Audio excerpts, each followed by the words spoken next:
नमस्कार मित्रांनो, काल जी चेन्नई वर्सेस पंजाब ही मॅच झाली तर मित्रांनो ती मॅच चेन्नईने जिंकली आहे व मित्रांनो 28 रनांनी चेन्नईने जिंकली आहे व मित्रांनो शिवम दुबे पुन्हा 0 आउट झाला आहे। रिंकू भाऊ, मान्य आहे की तुम्हाला वर्ल्ड कप मध्ये जागा नाही भेटली, पण हे करायची काय गरज होती? तर मित्रांनो आपण जर पाहिलं तर मित्रांनो या मॅच मध्ये टॉस हा पंजाबने जिंकला। मित्रांनो पहिली बॉलिंग घेतली व त्यानंतर मित्रांनो चेन्नईची बॅटिंग आली। मित्रांनो आपण जर पाहिलं तर चेन्नईने जरी ही मॅच जिंकली असली तरी मित्रांनो चेन्नईला बॅटिंग मध्ये सुधार करायची गरज आहे हो मित्रांनो, कारण आपण जर पाहिलं तर चेन्नईचे ओपनर खूपच खराब परफॉर्म करत आहेत। मित्रांनो ऋतुराज गायकवाड जर सोडला तर मित्रांनो अजिंक्य रहाणे खूपच खराब परफॉर्म करत आहे। मित्रांनो अजिंक्य रहाणेच्या जागेवर चेन्नईला दुसरा ओपनर शोधायला हवा, कारण मित्रांनो अजिंक्य रहाणे 3 नंबरवरच चांगला होता व 3 नंबरवर चांगली बॅटिंग करत होता, परंतु मित्रांनो जसं अजिंक्य रहाणेला ओपनिंगला आणलं तेव्हापासून अजिंक्य रहाणे फेल जात आहे। त्यामुळे मित्रांनो अजिंक्य रहाणेच्या जागेवर रचिन रवींद्रला पुन्हा टीममध्ये जागा द्यायला हवी, त्याचबरोबर अजिंक्य रहाणेला 3 नंबर खेळवायला हवी। त्याचबरोबर आपण जर पाहिलं तर MS धोनीने सुद्धा थोडी वर बॅटिंग करायला यायला पाहिजे हो, 5 किंवा 6 नंबर MS धोनीने बॅटिंग करायला यायला पाहिजे, कारण मित्रांनो MS धोनीचा फॉर्म हा चांगला आहे।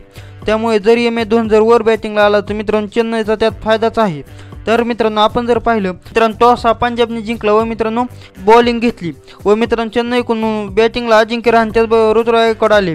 मित्रांनो अजिंक्य रहाणे 9 रन करून आउट झाला, त्याचबरोबर मित्रांनो ऋतुराज गायकवाडने 32 रन केले, त्याचबरोबर डॅरेल मिचेलनेही 30 रन केले।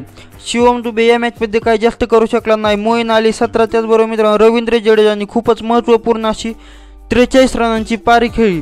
त्याचबरोबर मित्रांनो आपण जर पाहिलं तर त्यानंतर मित्रांनो सेंटनरने 11, त्याचबरोबर शार्दुल ठाकूरने 17 रन केले व MS धोनी मित्रांनो या मॅचमध्ये 0 आउट झाला व मित्रांनो हर्षल पटेलने जबरदस्त अशी बॉलिंग करीत MS धोनीला 0 आउट केले। त्याचबरोबर मित्रांनो आपण जर आता पंजाबची बॉलिंग बघितली मित्रांनो पंजाबकडून हर्षल पटेलने खूपच जबरदस्त बॉलिंग केली हो मित्रांनो, हर्षल पटेलने जबरदस्त बॉलिंग केली। त्याचबरोबर आपण जर पाहिलं तर राहुल चहरने जबरदस्त असं विकेट काढला, राहुल चहरने ऋतुराज गायकवाड मित्रांनो शिवम दुबे अशा महत्त्वपूर्ण विकेट ह्या राहुल चहरने काढल्या। त्याचबरोबर मित्रांनो डेट ओव्हरमध्ये मित्रांनो अर्शदीप सिंगने जबरदस्त अशी बॉलिंग केली। त्याचबरोबर मित्रांनो आपण जर पाहिलं सॅम करनची बॉलिंग थोडी खराब राहिली, परंतु मित्रांनो पंजाबने जबरदस्त अशी बॉलिंग ही चेन्नई समोर केली होती। त्यानंतर मित्रांनो पंजाबला 168चं टार्गेट भेटलं व मित्रांनो पंजाबकडून ओपनिंगला आले प्रभसिमरन सिंग, त्याचबरोबर मित्रांनो जॉनी बेस्टो। मित्रांनो प्रभसिमरन सिंगने 30 रनांची जबरदस्त पारी खेळली, त्याचबरोबर मित्रांनो जॉनी बेस्टो हा 7 वर आउट झाला।